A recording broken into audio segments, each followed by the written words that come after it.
लेकिन महाराज प्रहलाद के कर्म बुरे नहीं है। लंका में एक नारी है, राक्षस है वो, पर उसके कर्म बुरे नहीं है। आइए बाबू जी एक अड़ाली और दी देता हूं।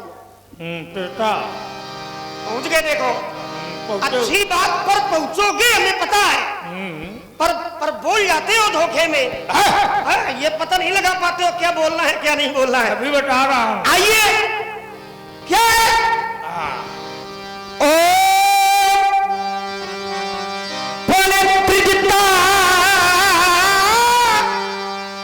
नाम और राक्षसी एका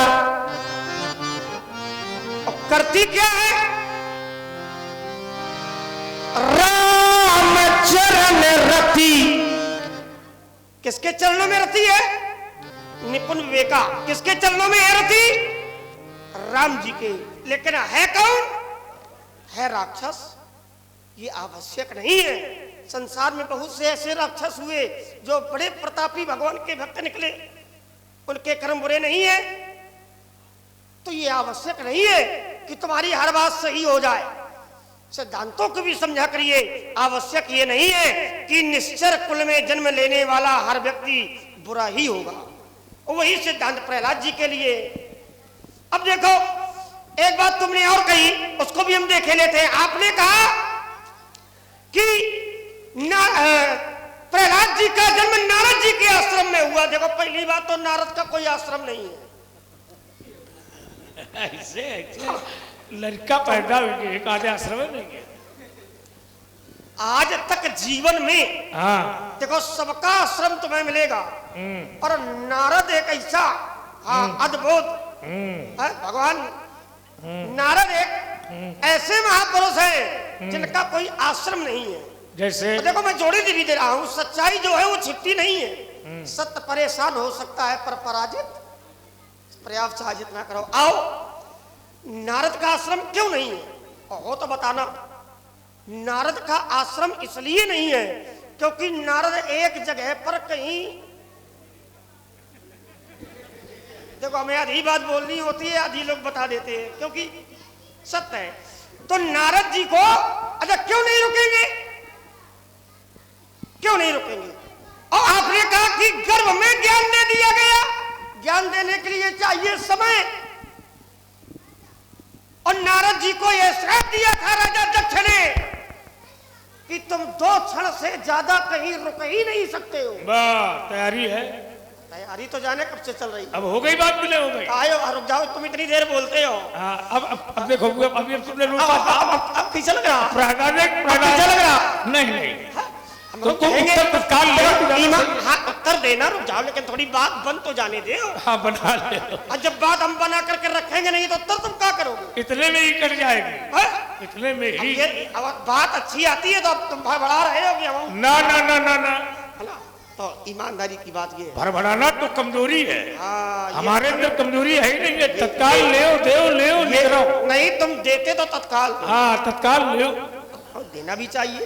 अपने अंदर ज्ञान है तो तुरंत देना चाहिए, खंड उसको भी देना चाहिए। तो कहने का तात्पर्य है कि राजा दक्ष ने श्रापित किया था।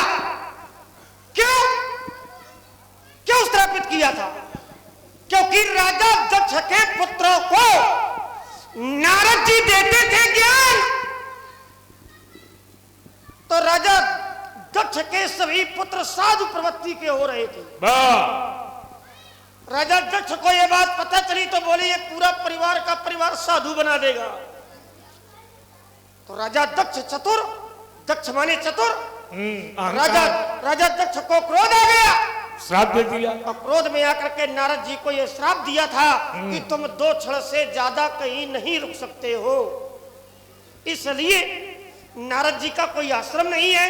ये अगर एक बात और जोड़ी दे रहा हूं, अगर ये मान भी लिया जाए तो कयाधु नारद के आश्रम में क्या कर रही थी? बहुत सुंदर, ये अच्छा लगा ये तर्क तुम्हारा हमारे ऊपर।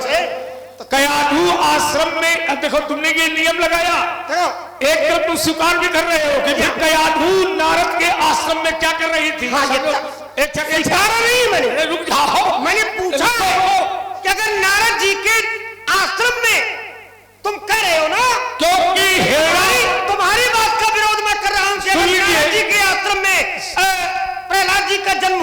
हाँ। तो कयाधु नारद जी के आश्रम में कैसे? क्योंकि हिरण्यकश्यप तपस्या कर रहा था। कहाँ? हिरण्यकश्यप तपस्या कर रहा था मध्यभूमि में, और ये बात सुधार जाओ। इंद्र के, हाँ, इंद्र को अच्छी नहीं लगी। ये भागवत का प्रमाण है, पढ़ लेना, बताते जाओ। और इंद्र ने कयाधु का हरण किया था। इंद्र ने हिरण्यकश्यप की तपस्या को डिगाने के लिए कयाधु का हरण किया, और ये बात नारद को जानकारी हुई, तो नारद ने कयाधु को इंद्र से छुड़वाया था और आश्रम ले गए थे। हाँ, नारद जी ने, ये कथा का प्रभाव है। ये बातें बताना अलग बात है, और तुमने कहा आश्रम नहीं है, तो आश्रम में तुमने बिंदु जोड़ लिया इसमें। वो पंडित जी, नारद 2 घड़ी से ज्यादा ठहर नहीं सकते, तो कहा ठहरे नहीं क्या? ये कैसे कह सकते हो? ठहरे नहीं, समाधि लगाई है। कैसे? कहा ही गिरी गुहा। तुम लड़का समझे हो क्या हमको? ये तो तुमने कथा बता दिया कि राजा दक्ष ने श्राप दिया था, और राजा दक्ष ने कहा था कि तुम 2 घड़ी से ज्यादा ठहर नहीं सकते। तो ये समाधि हिमालय की गुफा में, ये समाधि जो नारद ने लगाई है, ये समाधि कैसे लगाई? राजा दक्ष ने श्राप दिया था, तो उस श्राप की गति को नारद ने बांध दिया। और कैसे बांधा? तो कहा सुमिरत हरि और श्राप गति बांधी। क्यों? ईमानदारी से बताओ, श्राप बंधा कि नहीं बंधा? बंधा। और ऐसे नहीं बंधा, पूरा बंध गया। तो लागी, काहे लागी? समाज, किसकी समाज लगी? नारद की। हमारी तो नहीं लगी, नारद की लगी।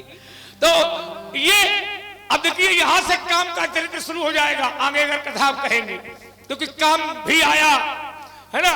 तो शंकर, और शंकर की जटाओं से बहती है गंगा, और हिमालय का एक भाग है कैलाश, जहां रहते हैं भोले नाथ। विचार करना। और उस हिमगिर गुहा माने गुफा के अंदर नारद ने समाधि लगाई थी, और भगवान के सुमिरन करने से वो दत्त का श्राप बंध गया था। विचार करना। और नारद ने समाधि लगाई, और 2 घड़ी छोड़ो, कई हजार वर्ष, और उसमें भी गिनती है। और देखिए, एक दिन की बात नहीं कर रहा, 2 घड़ी का श्राप था, और हमें लग रहा है करीब 46,000 रातें पार हो गई हूं। समझो। और 2 घड़ी का मतलब समझते हो? इतना ऐसे धरो, ये 2 घड़ी है, पलक झपके, ये घड़ी है। बात समझना। नारद को ये श्राप था, और नारद तो कई हजार वर्ष बैठे रहे।